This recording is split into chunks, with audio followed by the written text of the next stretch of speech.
আটকের একদিন পরই মৃত্যুবরণ করেছেন মধুখালীর প্রান্ত এবং চট্টগ্রাম সাতকানিয়ার নুরুল আলম। তাদের দুজনকেই আইন শৃঙ্খলা রক্ষাকারী বাহিনী ধরে নিয়ে গিয়েছিল এবং একদিন পরে তাদের স্বজনদের খবর দেওয়া হয়েছে তারা মৃত।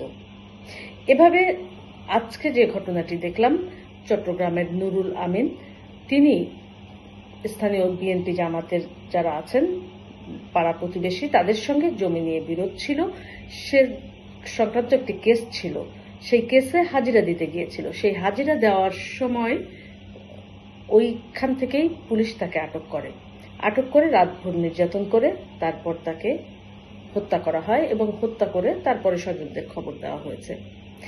তাহলে বোঝা যাচ্ছে দুটি হত্যাকাণ্ডই পরিকল্পিত হত্যাকাণ্ড। এমন পরিকল্পনা নিয়ে যদি সরকার এভাবে বিরোধী দলের নেতাকর্মীদের হত্যা করে, তাহলে আসলে বিচার কার কাছে চাইবে? মানুষের জীবনের নিরাপত্তা বা কে দিবে?